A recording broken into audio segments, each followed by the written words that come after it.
నమస్తే అండి, నా పేరు షాహీన్. ఈరోజు మనకి పిల్లలకి కాలేజీలో పోయే పిల్లలకల్లా చెప్తున్నాను. నా పిల్లలు కూడా కాలేజీకి వెళ్తున్నారు. కాకపోతే మీరు అందరూ మీ అమ్మ నాన్న ఎంతో కష్టపడి చదివిస్తున్నారు కాబట్టి ప్రతి మార్కు మీకు పని పడుతుంది. ఎందుకంటే రేపు పొద్దున మీరు చిన్న మార్కు పోగొట్టుకున్నా మీ లైఫ్ పోగొట్టుకున్నట్టునే అవుతుంటుంది.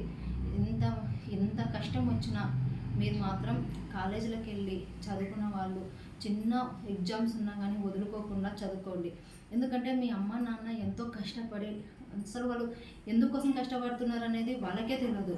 ఎందుకంటే వాళ్ళు పడే కష్టం వాళ్ళకి అర్థం కాదు. కూలి పోయి వాళ్ళు ఎంత ఆవేదనతో ఎంత రోగాలు వచ్చినా ఎందుకు కష్టపడతారంటే మా పిల్లలు చదువుకోవాలి, మంచి మార్కులు తెచ్చుకోవాలి, మంచి ఎదగాలి, మాలాగా కష్టపడకూడదు, మాలాగా పొలం పని అంట, ఆ పని అంట, ఈ పని అంట, ఇండ్ల పనికంట, ఆ పనికి, రోడ్ల మీద పనికి, ఇలా ఎన్నో పనులు ఉన్నాయండి.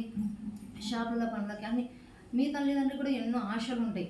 ఇప్పుడు నాకు కూడా ఆశ ఉంది, మా పిల్లలు అలా ఎదగాలి, ఇలా ఎదగాలి, అలా చదగాలని. కానీ మీ తల్లిదండ్రులకు కూడా చాలా ఆశలు ఉంటాయి. మా కోరికలన్నీ మా పిల్లల మీద తీర్చుకున్నారనే ఆశలు వాళ్ళకు ఉంటాయి. అలాగా మీరు మీ తల్లిదండ్రుల కోరికలు తీర్చాలంటే చాలామంది పిల్లలు ఆటో నడిపే వాళ్ళ పిల్లలు, కూలిపోయే వాళ్ళ పిల్లలు, చెత్త బండి పోయే వాళ్ళ పిల్లలు, ఇంకా పరిస్థితి బాలేని వాళ్ళ పిల్లలను కూడా చదివించుకున్న వాళ్ళకి ఎన్నో ఆశలు కోరికలు ఉంటాయి. వాళ్ళు కూడా చాలామందిని నేను యూట్యూబ్ ఛానల్ ఉందండి, ఆ ఛానల్ ద్వారా నేను చాలామందికి వెళ్ళి చూశాను కదా. చాలామంది చాలా బీద పరిస్థితుల్లో ఉండి కూడా చదివి వెళ్తున్నారు. అందుకని ఆ పిల్లలకి నేను కొంచెం డబ్బు బలం ఉన్న వాళ్ళు కొంచెం ఎలాగైనా చదువుగలుగుతారు. కానీ బీద పరిస్థితి ఉన్న వాళ్ళు, కూలి కష్టం చేసుకునే వాళ్ళు, రూపాయికి కూలిపోయి ఇంట్లో పనులు చేసుకున్న వాళ్ళకి తల్లిదండ్రులు పిల్లలకి చెప్పగలుగుతున్నాను, మీ అమ్మ నాన్న ఎంత కష్టపడుతున్నారు కదా.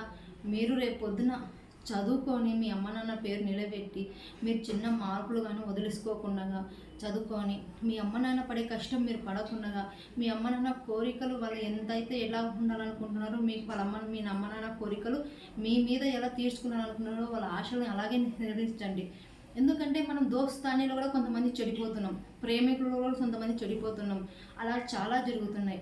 చాలామంది పిల్లలు మీరేం చేస్తారంటే ప్రేమ అంటారు, పోతారు. కానీ అవన్నీ ఒక్క విషయం ఆలోచించండి.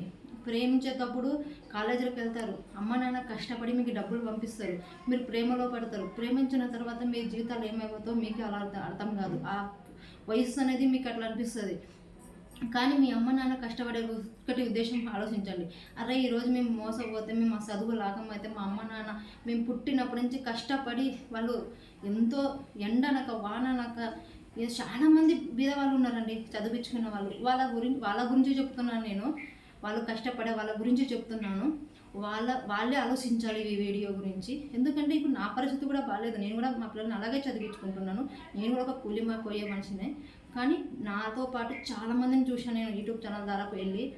అందుకని దయచేసి మీరు ఏ ఉద్దేశాలకు పోకుండా, ఏ ఆలోచనలకు పోకుండా ఒకటే చదువు మీద దాశ పెట్టండి. చదువుకున్న తర్వాత మీ అమ్మ నాన్న ఆశల్ని నెరవేర్చిన తర్వాత అప్పుడు మీ సంతోషాలు బుడుక్కోండి.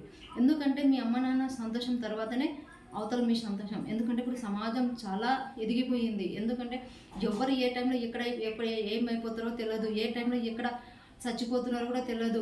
ఎక్కడ చూసినా సావులే. అసలు ముసలిలో చస్తలేరండి. చిన్న పిల్లలు, వయసుకు వచ్చిన పిల్లలు, ఆడపిల్లలు, మగపిల్లలు ఇలాగే చచ్చిపోతున్నారు. ప్రేమ అంటారు, తల్లిదండ్రులని చంపేసి వెళ్ళిపోతున్నారు.